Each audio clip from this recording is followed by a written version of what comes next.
আসসালামু আলাইকুম। আশা করি ভালো আছেন। আপনাকে স্বাগতম আমাদের আজকের এই টিউটোরিয়ালে।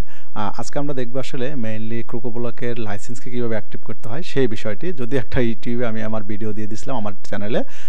তারপরে অনেকের মনে অনেক প্রশ্ন থেকে যায়। তো আজকে আমরা একদম ক্লিয়ার করে দেব সব বিষয়গুলো কিভাবে অ্যাক্টিভ করতে হয়। মেইনলি হচ্ছে ক্রোকোব্লকের দুটো প্লাগইন থাকে, দুটা লাইসেন্স থাকে। একটা হচ্ছে মেইন লাইসেন্স, একটা হচ্ছে সাব কি লাইসেন্স জেনারেট করে দেওয়া যায়। মেইন লাইসেন্সটা হচ্ছে একটাই হয়, আপনি একবার নিলে এটা যে কোনো ওয়েবসাইটে যদি আনলিমিটেড হয় তাহলে আনলিমিটেড ওয়েবসাইটে ব্যবহার করতে পারবেন। আর যদি আপনাকে সাব কি দেওয়া হয় তাহলে আপনার যে ওয়েবসাইটের লিঙ্কটা সে নিবে, নেওয়ার পরে একটা সাব কি জেনারেট করে দিবে, ওই লাইসেন্সটি আপনি ওই সাইডে ব্যবহার করতে পারবেন, আদার অন্য কোনো সাইডে ব্যবহার করতে পারবেন না। এটা এবং মেইন কিতে আমরা ডেমোটা খুব সহজেই ইম্পোর্ট করতে পারি, আর সাব কিতে কিন্তু ডেমো ওইভাবে ইম্পোর্ট করা যায় না আসলে। তো এই দুটো লাইসেন্স কি আসলে কীভাবে অ্যাক্টিভ করতে হয় সেই বিষয়টা আজকে আমরা দেখে নেব। তো আমরা চলেন আগে প্রথমে মেইন কিটা কীভাবে অ্যাক্টিভ করতে হয় সেটা দেখব, এরপর হচ্ছে সাব কি কীভাবে অ্যাক্টিভ করতে হয় সেটা দেখব। তো আমরা মেইন কি যদি দেখতে যাই, তো মেইন কির জন্য আমাদের একটা প্লাগইন লাগবে, সেটা হচ্ছে ক্রোকোব্লক উইজার্ড প্লাগইন। এটা আপনাকে সহজ দিয়ে দেবে যার থেকে আপনি লাইসেন্স কিনেন। যদি ক্রোকোব্লক থেকে কেনেন তাহলে আপনি ক্রোকোব্লকই তো ওদের অ্যাকাউন্টে থাকে সকল প্লাগইন।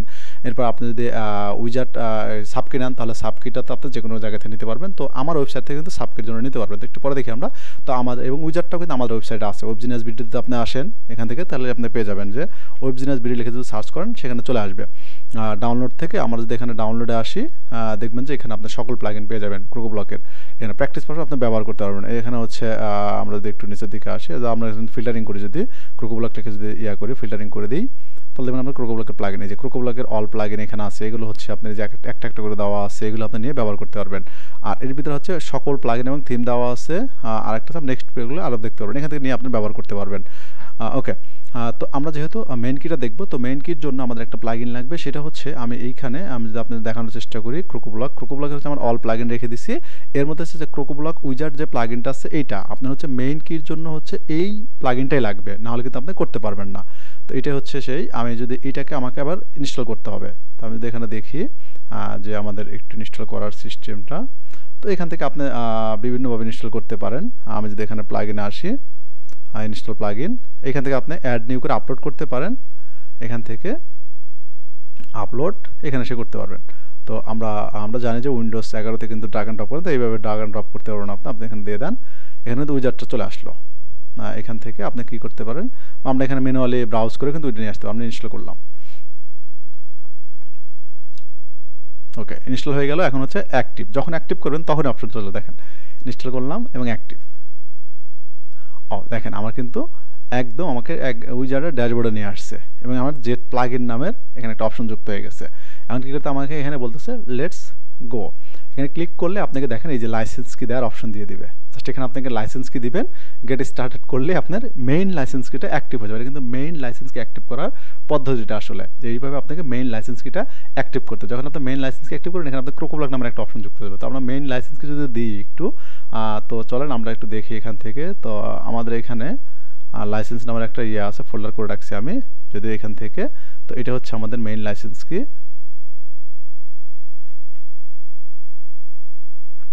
এখান থেকে আমি এখানে লাইসেন্সটাকে দিয়ে দিলাম। ওকে, এখন গেট স্টার্টেড। দেন আমার কিন্তু লাইসেন্স কি অ্যাক্টিভ ডান। এখন আমরা কী করতে পারবো, খুব সহজেই এটাকে ইনস্টল প্রসেস দিয়ে দিচ্ছি। আপনি ফুল ক্রোকোব্লক ইনস্টলেশন নাকি আপনি শুধু প্লাগইনগুলো ইনস্টল করবেন। আপনি যদি এখানে ক্লিক করেন, ক্লিক করে ইনস্টল দেন, আপনার যতগুলো প্লাগইন আছে ক্রোকোব্লক সেগুলো অ্যাক্টিভ হওয়া শুরু করবে। আপনি যদি ডিঅ্যাক্টিভেট কারেন্ট লাইসেন্স করেন তাহলে ডিঅ্যাক্টিভ হয়ে যাবে। আর আপনি যদি এখান থেকে ফুল ক্রোকোব্লক ইনস্টলেশন করেন তাহলে এখান থেকে আপনি একটা ডেমো ইম্পোর্ট করার অপশন পেয়ে যাবেন। মানে সবগুলো ডেমো আসবে, আপনার পছন্দ মতো ডেমো ইম্পোর্ট করতে পারবেন। এখানে ইনস্টল করেন, দেখেন এখান থেকে আপনাকে কী বলছে, আপনি কোন থিমটা ব্যবহার করতে চাচ্ছেন সেটা আপনাকে ইনস্টল করতে হবে। এই পুরো প্রসেসটা আসলে আমি এইখানে ডকুমেন্টেশন আছে, দেখেন আমি ভিডিও ডিসক্রিপশনে দেওয়ার চেষ্টা করব। ফুল প্রসেসটা এখানে দিয়ে দিচ্ছে, কীভাবে আপনি মেইন লাইসেন্সকে অ্যাড করবেন, কী করবেন না করবেন, যে উইজার্ডে কীভাবে অ্যাড করবেন সেগুলো একদম স্টেপ বাই স্টেপ দিয়ে দিচ্ছে ওরা। কী করতে হবে, কোনটা ডাউনলোড করতে হবে, কীভাবে আপলোড করতে হবে, প্লাগইন অ্যাক্টিভ করলেন, এখানে চলে আসলেন, এখান থেকে লাইসেন্স কি দিলেন, এখানে অ্যাক্টিভ হয়ে গেল। এরপর আপনি যে কোন থিমটা করবেন, এরপর আপনি হচ্ছে চাইল্ড থিম ক্রিয়েট করবেন কিনা, কোন ডেমোটা পছন্দ করতেছেন আপনি ইম্পোর্ট করবেন সেটা, এরপর হচ্ছে আপনার ডিজাইন টেমপ্লেট, এরপর হচ্ছে আপনি কোন কোন প্লাগইন লাগবে সেগুলো অটো সাজেস্ট করবে, এবং আদার্স আপনি অন্য কোনো প্লাগইন চাইলে সেগুলো আপনি স্টেপ বাই স্টেপ গেলে এগুলো সবগুলো স্টেপ পাবেন। এরকম আপনি যে প্লাগইনগুলো ইনস্টল হবে, এরপর হচ্ছে আমার হচ্ছে এখানে এক্সিস্টিং কন্টেন্ট রাখবেন নাকি ডিলিট করে দিবেন, এরপর আপনার এই যে ডেমো ইম্পোর্ট হতে থাকবে, এখানে রেন্ডারিং হবে থাম্বনেইলগুলো, এরপরে আমার অল ওকে হয়ে যাবে, আমার ডেমোটা ইম্পোর্ট হয়ে যাবে। এখানে টোটাল প্রসেসটা কিন্তু দেওয়া আছে, ঠিক আছে। আমরা কিন্তু একটু ইউটিউবে বা গুগলে করলে কিন্তু এগুলো পেয়ে যাই কীভাবে করতে হয়। এরপর আমাদের অনেক প্রশ্ন থাকে, আমরা আসলে ডকুমেন্টেশন পড়ার অভ্যস্ত না অনেকে, এই জন্য আমরা প্রশ্নটা করি। তো ওকে, তো এই হচ্ছে বিষয়। আমরা কিন্তু দেখেন যে একটা থিম যদি আমি করি, এটা যদি ক্লিক করি, দেখেন আমার চাইল্ড থিম করবো কিনা, করবো কিনা, না কন্টিনিউ প্যারেন্ট থিমই করবো কিনা। এখানে আমরা কন্টিনিউ করলে দেখবেন যে একটা চাইল্ড থিম ক্রিয়েট হবে। এরপর হচ্ছে আমাকে নিয়ে যাবে হচ্ছে এর প্লাগইনগুলোতে, সরি ডেমো চুজ করতে বলবো যে কোন ডেমোটা আমি আসলে নিতে যাচ্ছি।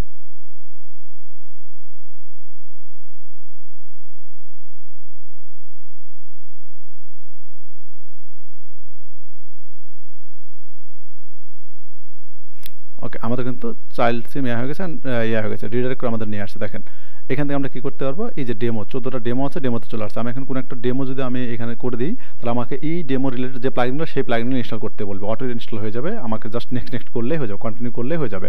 এরপর আমি এখান থেকে ডিজাইন টেমপ্লেট, এই যে টেমপ্লেট, এখান থেকে অনেকগুলো টেমপ্লেট আছে, আপনি এখান থেকে টেমপ্লেটগুলোকে ব্যবহার করতে পারবেন, ঠিক আছে। এখান থেকে হচ্ছে অনেকগুলো, দেখেন অনেক মজার মজার টেমপ্লেট আছে এখানে। ওকে, তো এই হচ্ছে আমার মেইন কির সুবিধাটা বা ইনস্টলিং প্রসেস, এবং এইখানে আমি কী পাই এই বিষয়গুলো।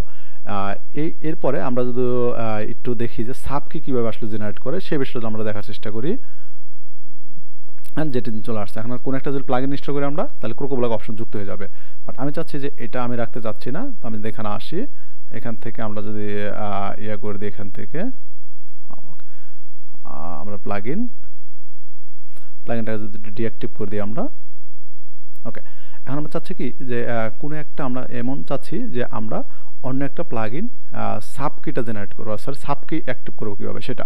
তো সাব কির জন্য আমার সাব কিটাও নেওয়া আছে, সেটা হচ্ছে এই যে আমি এখান থেকে এটার সাথে জেনারেট করা আছে। তো আমি সাব কিটা অ্যাক্টিভ করবো কীভাবে, আমার জন্য এই জন্য যে কাজটা আবার আমার প্লাগইন ইনস্টল করতে হবে। এটা কিন্তু আমার ক্রোকোব্লক যে উইজার্ড আছে, এইখানে কিন্তু সাব কি কখনো কাজ করবে না, আপনি দিলে একটা ইরর খাবেন। তো আমাকে সাব কি জেনারেট করার জন্য আমার যে ক্রোকোব্লকের যে প্লাগইন আছে, যে কোনো, যেটা হচ্ছে জেট এলিমেন্ট হতে পারে, জেট ইঞ্জিন হতে পারে, জেট রিভিউ হতে পারে, জেট মেনু হতে পারে, জেট পপ আপ হতে পারে, আদার্স যে প্লাগইন আছে সেগুলোতে আসলে। তবে অ্যাড নিয়ে আসলাম, অ্যাড নিয়ে আসার পরে আপলোড, ব্রাউজ, এখান থেকে আমি যদি ডেস্কটপ থেকে দেখা দিই যে ক্রোকোব্লক আমার প্লাগইনগুলো, ক্রোকোব্লক প্লাগইন, এখানে অনেক প্লাগইন আছে, আপনার যে কোনো একটা ইনস্টল করেন। এই শুধু উইজার্ড ব্যতীত যে কোনো বুকিং বলেন, ব্লক এগুলো বুকিং বলেন, উইজ লিস্ট বলেন, যে কোনো একটা করলে হবে। তো আমি চাচ্ছি কি জেট ইঞ্জিনটাই করে ফেলবো। ওকে, দিলাম এখানে ইনস্টল।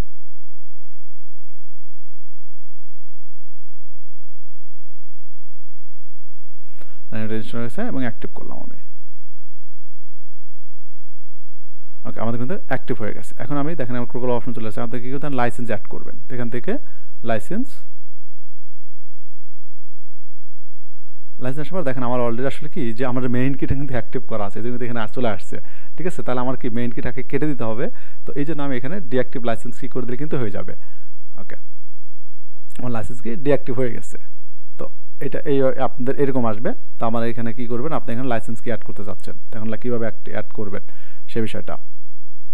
এখন দেখেন এরপরে আমাদের কিছু অপশন চলে আসে, এখানে অনেক ইরর আসে, অনেক সময় ঝামেলা হয়ে যায়, আমরা হয়তো অ্যাক্টিভ করছি আবার প্রবলেম পড়তেছি। তো এই ধরনের প্রবলেম তো আপনি সলভ করতে চান, বা আমাদের অনেক সময় দেখা যায় প্লাগইন আপনি আপডেট করতেছেন বাট আপডেট নিচ্ছে না। তো এটা কীভাবে করবেন, এইটা করার জন্য আপনাকে যে কাজটা করতে হবে যে ক্যান ডট, আমি একটা এখানে আছে, আমি আরেকটা লিঙ্ক এখানে রেখে দিচ্ছি, এটা আপনি দেখাবে যে ইরর, এখানে যে কী ধরনের ইরর আসলে কী হবে, এরকম আপনি যে কীভাবে সলভ করবেন। প্রথমে ডিঅ্যাক্টিভ করে দেবেন লাইসেন্স, এরকম করবেন। এরপরে যদি ডিঅ্যাক্টিভ না হয়, যদি আপনি দেখেন যে ডিঅ্যাক্টিভ হয়নি প্লাগইন, তার জন্য আপনি একদম ডিলিট করার একটা অপশন পাবেন। আমি যদি একটু নিচের দিকে আসি, সেটা পেয়ে যাবেন এখান থেকে। এখানে বলে দিচ্ছে ওরা, এই যে দেখেন এখানে if use Windows or Linux, যদি আপনি উইন্ডোজ বা লিনাক্স ব্যবহার করেন তাহলে কন্ট্রোল যখন ডি ক্লিক করবেন, ডি ক্লিক করার পর এই যে এরকম একটা পপ আপ চলে আসবে। পপ আপ আসার পর আপনি এখান থেকে যে ডিলিট লাইসেন্স ডাটা, এটাকে সিলেক্ট করবেন। সিলেক্ট করে যদি আপনি গোতে ক্লিক করেন, তাহলে আপনার যে আগের যে লাইসেন্সটা ছিল ওটা একদম ক্লিন হয়ে যাবে আপনার ওয়েবসাইট থেকে। তাহলে দেখবেন পরবর্তীতে আপনি নতুন করে লাইসেন্স অ্যাড করবেন। এটা কী কাজ হবে, আপনি ইরর আসলে এবার এরকম ডিলিট করতে পারেন। আবার লাইসেন্সকে আপনি অ্যাক্টিভ করতেছেন বাট বলতেছে অলরেডি অ্যাক্টিভ করা আছে, তাহলে তখন আপনি কী করবেন, এটা ডিলিট করতে চাচ্ছেন একদম, তাহলে এখান থেকে কন্ট্রোল-Alt-D, আপনি কিন্তু অবশ্যই কী করতে হবে, এইখানে এই পেজে এসে আপনাকে কী করতে হবে, কন্ট্রোল-Alt-D করতে হবে। এই যে যখন কন্ট্রোল-Alt-D করবেন আপনি, তখন দেখেন আমার কিন্তু এখানে একটা পপ আপ চলে আসছে। এখানে আপনি চুজ করেন, চুজ করার পর আপনি কী করেন, এই যে ডিলিট লাইসেন্স ডাটা, এটাকে চেক মার্ক মানে সিলেক্ট করে দেন। সিলেক্ট করার পর এখানে গোতে ক্লিক করেন। গো মানে হচ্ছে গো যখন ক্লিক করবেন আপনার একদম যে লাইসেন্স ছিল ওটা একদম কি হয়ে গেল, আপনার ডাটাবেস থেকে একদম ক্লিন হয়ে গেল। তখন আপনি নতুন করে আবার লাইসেন্স কি অ্যাড করতে পারবেন। এরপর আরেকটা প্রবলেম হয়ে যায় কি, যে যদি আপনাকে সাব কি কেউ দিয়ে যায় তাহলে কি আপনি এখানে ডিলিট করছেন। সাব কি যখন করে এই লাইসেন্সটা আপনার ডাটা আপনার ওয়েবসাইটের লিঙ্কের সাথে এই যে ইউআরএলটা যা আছে এই ইউআরএলের সাথে কানেক্ট করানো থাকে। ওই যে আপনাকে সাব কি দেয় তার একটা ক্রোকোব্লক অ্যাকাউন্ট থাকে, ওই অ্যাকাউন্টে ওই অ্যাকাউন্ট থেকে কী করতে আপনার লাইসেন্স কিটাকে ডিলিট করার প্রয়োজন হয়। তখন আপনি যদি দেখেন যেখানে ডিলিট করছেন সব কিছু ওকে, তারপরে অ্যাক্টিভ হচ্ছে না, তখন যে কাজটা করতে হবে আপনি ওই যার থেকে লাইসেন্স কি নিচ্ছেন বা যদি ক্রোকোব্লক থেকে কেনেন তাহলে আপনি নিজেই ডিলিট করে দিতে পারবেন অ্যাকাউন্ট থেকে। আর যদি আপনি অন্য কারো থেকে নেন তাহলে তাকে বলতে হবে যে ভাই আমার লাইসেন্স কিটা প্রবলেম করেছে, আপনি আপনার যে ডাটাবেজে আছে বা আপনার যে অ্যাকাউন্টের লাইসেন্স কিটা আছে আমার এটা হচ্ছে ইউআরএল, এই ইউআরএলটা নিয়ে কী করেন আপনি আমার অ্যাকাউন্টটাকে আমার লাইসেন্সটাকে একটু ডিঅ্যাক্টিভ করে দেন। তখন সে কী করবে তার অ্যাকাউন্ট থেকে আপনার লাইসেন্স কিটাকে আপনার ইউআরএলটা নিয়ে সার্চ করে বের করে সেটাকে ডিঅ্যাক্টিভ করে দিবে। তখন আপনি যদি আবার নতুন লাইসেন্স কিনে যদি আবার অ্যাক্টিভ করেন অ্যাক্টিভ হয়ে যাবে। এটা আমাদের একটা কমন প্রবলেম হয়ে যায়। দেখা যায় আমাদের এখানে ডিলিট করছেন, ওখানে ওদের ডাটাবেজে আছে ক্রোকোব্লকের অ্যাকাউন্টে, তখন এটা অ্যাক্টিভ হতে থাকেন, তখন ওখানে ডিলিট করতে হয়, এখানে ডিলিট করতে হয়। তারপর নতুন লাইসেন্স কি আপনি জেনারেট করে নেবেন সাবকিতে, তখন লাইসেন্স কি সাবকি জেনারেট করে নেবেন, তখন দেখবেন খুব ভালোভাবে কাজ করতেছে অ্যাক্টিভ। ওকে, তো এই ছিল বিষয়গুলো। তো এইখান থেকে যে আমরা কিন্তু দুটা ওয়েতে, একটা হচ্ছে আমরা লাইসেন্স কি দিলে এখানে একটা অপশন পাই ডিলিট করা, সেটা ডিঅ্যাক্টিভ করে দিতে পারবো। এরপরে যদি তাও প্রবলেম হয় তারপর আমরা কি কন্ট্রোল-অল্টার-ডি প্রেস করলে আমাদের একটা পপআপ চলে আসবে। এখান থেকে আমি কী করতে পারবো, এই যে ডিলিট লাইসেন্স ডাটা, এখান থেকে গোতে ক্লিক করলেও আমার লাইসেন্স কিটা ডিলিট হয়ে যাবে। এখন হচ্ছে কি আমরা কি দেখবো যে আমরা সাবকিটা কীভাবে জেনারেট করতে হয় আসলে। তো আমরা দেখলাম যে সাবকির জন্য আমরা যে কোনো প্লাগইন ব্যবহার করতে পারি আমাদের পছন্দ মতো, জাস্ট খালি উইজেটটাকে স্কিপ করতে হবে। মানে ক্রোকোব্লক যে উইজেট আছে ওটা হচ্ছে মেইন কির জন্যই, মেইন কিগুলো আমার এইখানে কোনো একটা প্লাগইনে অ্যাক্টিভ হবে না, ওটার জন্য উইজেটই লাগবে। আর সাবকির জন্য উইজেট লাগবে না, উইজেট বাদ দিতে হবে, যে কোনো একটা প্লাগইনে ব্যবহার করতে পারবেন। ওকে ফাইন, তো আমরা কি করবো এখানে একটা লাইসেন্স কি অ্যাড করব। তো এখান থেকে আমরা হচ্ছে ক্রোকোব্লক, আমরা যে কোনো একটা প্লাগইন ইনস্টল করলে তো আমরা জানি যে এখানে ক্রোকোব্লক চলে আসে। তো এই ক্রোকোব্লক যখন চলে আসবে তখন আমরা এখান থেকে আসবে হচ্ছে আপডেট অ্যান্ড ইনস্টলেশন বা লাইসেন্সে, আপনি যেখানে আসেন এখানে নিয়ে আসবে। তো এখান থেকে আপনি কি এই যে লাইসেন্স ম্যানেজার, এখানে আপনি লাইসেন্স অ্যাড করতে পারেন, এখানে অ্যাড লাইসেন্স, এখানে আপনাকে লাইসেন্স দিতে হবে। মানে এই লাইসেন্সটা কী হবে, তো আমি এখানে আরেকটা কী করছি, এই ক্রোকোব্লক আন্ডার এটা হচ্ছে আমার সাবকি, এই নিচেটা হচ্ছে সাবকি আমি ক্রিয়েট করে রাখছি। তো আমি কী করি এই সাবকিটাকে এখানে দিয়ে দিই। ওকে, এটাকে দিয়ে দিলাম। এরপর আমি অ্যাক্টিভেট লাইসেন্সকে, তাহলে আমার কিন্তু লাইসেন্স কিটা অ্যাক্টিভ হয়ে গেছে। এখানে আমার পপআপ দেখাচ্ছে এখানে আমার লাইসেন্স কিটা কিন্তু অ্যাক্টিভ হয়ে গেছে। এখন আমি চাইলে কি করতে পারবো, এই যে ডিঅ্যাক্টিভ লাইসেন্স করতে পারবো, এখানে ডিঅ্যাক্টিভ প্লাগইন করে ফেলতে পারবো। এরপর আমি এখান থেকে ইনস্টল করতে পারবো। আমি যদি একটাকে ইনস্টল করি, এখানে জেটট্রিক্সটাকে ইনস্টল করি, ইনস্টল হয়ে যাবে। ওকে, আমার কিন্তু এটাও ইনস্টল হয়ে গেছে। একটা রিলোড নেবে, ইনস্টল পর এই যে ইনস্টল হয়ে গেছে, আমি অ্যাক্টিভ করতে পারবো। তো এইভাবে আপনি দুটো লাইসেন্স কি আপনার যেটা প্রয়োজন সেটা অ্যাক্টিভ করে নিতে পারেন। আশা করি আজকে বিষয়টা বুঝতে পারছেন এবং কীভাবে আবার লাইসেন্স ডিলিট করবেন সেই বিষয়টা আসলে বুঝতে পারছেন। তো এরপরে যদি কোনো সমস্যা থাকে অবশ্যই কমেন্টে জানাবেন, আমি আরও বিস্তারিত দেখার চেষ্টা করব। আসলে এর থেকে বিস্তারিত দেখানো, তারপর আমি চেষ্টা করবো আপনাদের আসলে কোন জায়গায় প্রবলেমটা আছে, এই প্রবলেমগুলো আসলে হয়ে থাকে। তো আজকের মতো এই পর্যন্তই, ভালো থাকেন, আল্লাহ হাফেজ।